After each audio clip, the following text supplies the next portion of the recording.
Good morning students, welcome to TSN online education point for class 12th chapter name biotechnology.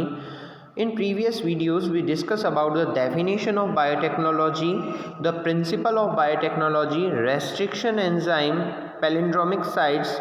Now we discuss about the separation and isolation of DNA fragments which is cut by restriction enzyme. The fragments of DNA obtained by cutting DNA using restriction enzyme is separated by technique called gel electrophoresis. Restriction enzyme से जो भी DNA के segments cut हुए हैं उन्हें separate करना जिस technique से होता है that is called gel electrophoresis. Negatively charge DNA fragments can be separated by forcing them to move towards the anode under the electric field. Students, negatively charge DNA anode की ओर move करता है. This is in the electric field. Now student, DNA fragments separated according to their size through shaving effect provided by agarose gel. shaving effect से ये अपने size के according cathode से anode की ओर मूव करते हैं. The separated DNA fragments can be visualized after staining the DNA with ethidium bromide. ये ethidium bromide जेल है. इसे स्टेन करने के बाद हमें DNA सेगमेंट्स हम इन्हें ऑब्जर्व कर सकते हैं and followed by exposure to UV rays. UV rays में इसे ऑब्जर्व कर सकते हैं. Separated bands of DNA are separated from agarose gel and extracted from gel is called elution. जो जेल से इसे एक्सट्रैक्ट करना इल्यूजन प्रोसेस है. The DNA fragments purified this way is use for recombination. इस process से जो DNA हमें find out हुआ है उसे हम रिकॉम्बिनेशन के लिए यूज़ ले सकते हैं. सो दिस डायग्राम में आपको इलेक्ट्रोफोरेसिस है जिसमें इलेक्ट्रोफोरेसिस में वेल्स है. इन वेल्स में डीएनए सेगमेंट्स को फिल किया जाता है. डीएनए सेगमेंट्स को फिल करने से ये एनोड की ओर, एनोड टूवर्ड्स एनोड की ओर साइज के अकॉर्डिंग मूव करते हैं.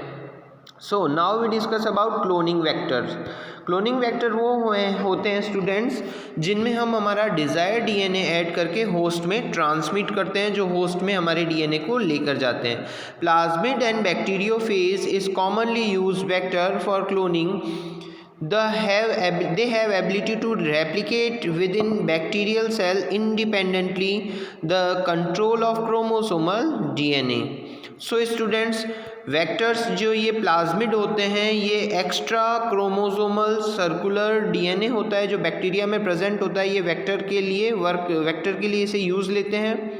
Bacteriophage because of their high number पर cell have very high copy numbers of these genome with the bacterial cells. तो स्टूडेंट, बैक्टीरियोफेज का भी वेक्टर में यूज़ लिया जाता है. हाई नंबर में ये कॉपी करते हैं. Following features are required to facilitate cloning into a vector. एक वेक्टर में कौन कौन सी साइट्स प्रेजेंट होनी चाहिए जिससे वो एक बेस्ट वेक्टर होता है. तो फर्स्ट ऑफ ऑल किसी भी वेक्टर में ORI रीजन होना चाहिए. ORI means origin of replication region, जहाँ से रेप्लिकेशन स्टार्ट हो. The sequence from where replication starts and any piece of DNA when linked to this sequence can be made to replicate within the host cell. The sequence is responsible for controlling the copy number of the linked DNA. Students, vector के अंदर वह position जहाँ पे हम हमारे foreign DNA को या required DNA को, डिज़ायर्ड डीएनए को हम अटैच करते हैं और वो अपने आप को रेप्लिकेट करता है. तो वो रीज़न है ORI रीज़न. ये नाउ नेक्स्ट है selectable marker. Help in the identify and eliminating non transformant and selectively permitting the growth of the transformant. Means students, selectable markers किसी भी वेक्टर में ऐसी पोजीशन होती है जहाँ पे हम हमारे डीएनए को ऐड करके और ट्रांसफॉर्मेंट और नॉन ट्रांसफॉर्मेंट में और रिकॉम्बिनेंट नॉन रिकॉम्बिनेंट में डिफरेंस कर सकते हैं. Transformation is a process through which a piece of DNA is introduced in a host bacterium. Transformant DNA वो है जो अपने आप को इंट्रोड्यूस करता है होस्ट में, जिसमें हमने हमारा डिज़ायर डीएनए और एसेंशियल डीएनए, रिक्वायर्ड डीएनए जो फॉरेन डीएनए था हमने ऐड किया था. Generally the genes encoding resistance to antibiotic such as ampicillin, kanamycin, chloramphenicol, tetracycline, kanamycin act are considered useful selective markers for E. coli. E. coli में कुछ markers हैं जैसे tetracycline, ampicillin, ये marker site है। यहाँ recombinants और कॉम्बिनेंट्स में हम डिफरेंट कर सकते हैं। Now we discuss about cloning sites. तो कौन कौन सी क्लोनिंग साइट होती है किसी भी वेक्टर में, जहाँ से वेक्टर को रेस्ट्रिक्शन एंजाइम आइडेंटिफाई करता है। To link the foreign DNA the vector need to have a single recognition site for commonly use restriction enzyme. So students, किसी भी वेक्टर के ऊपर कुछ ऐसी साइट्स होती हैं जिन्हें रेस्ट्रिक्शन एंजाइम आइडेंटिफाई करता है, जहाँ से वो उसको कट कर सकता है। सो presence of more than one recognition site within the vector will generate several fragments which will complicate the gene cloning. So every restriction enzyme, her restriction enzyme के लिए एक एक साइट ही वेक्टर पे प्रेजेंट होनी चाहिए। The ligation of foreign DNA is carried out at the restriction site present in the one of the two यहाँ पे restriction enzyme इनको आइडेंटिफाई करके कट करता है। नाउ यहाँ पर इसेंशियल फॉरेन डीएनए को अप्लाई कर सकते हैं। Now we discuss about the structure of PBr322 is very important structure.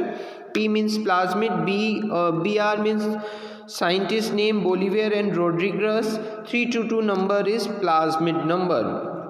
So PBr322 की एक सर्कुलर स्ट्रक्चर जो आर्टिफिशियल प्लाज्मिड है, इसके स्ट्रक्चर में हमें फर्स्ट ऑफ ऑल एम्फिसिलिन और टेट्रासिलिन आर रेजिस्टेंस साइट जो हमें शो हो रही है डायग्राम में, ये मार्कर साइट्स हैं। मार्कर साइट पे PVU first and PST first जो हैं ये रेजिस्टेंस साइट्स हैं। BMH first and SAL first जो टेट्रासाइक्लिन रेजिस्टेंस मार्कर पर हैं, ये साइट्स हैं। Now इकोर first, Cla first, hind third जो ऊपर प्लाज्मिड पर क्लोनिंग साइट्स हैं जहाँ से रेस्ट्रिक्शन एंजाइम प्लाज्मिड को आइडेंटिफाई करता है और प्लाज्मिड को कट करता है। PBr322 के स्ट्रक्चर में ORI रीजन भी है। इस ORI रीजन में सेल्फ रेप्लिकेटिंग होता है जहाँ फॉरेन डीएनए का रेप्लिकेशन होता है। PVU फर्स्ट के diagonally opposite PVU second side present है। सो ये PBr322 की स्ट्रक्चर है। E coli cloning vector PBr322 showing restriction sites, यहाँ पे रेस्ट्रिक्शन साइट्स है। हिंड थर्ड के लिए, ईकॉर फर्स्ट के लिए BAMH first, SAL first, PVU second, PVU first, Cla first. ORI region and antibiotic resistance genes जो कि marker site ampicillin resistance and tetracycline resistance पर है।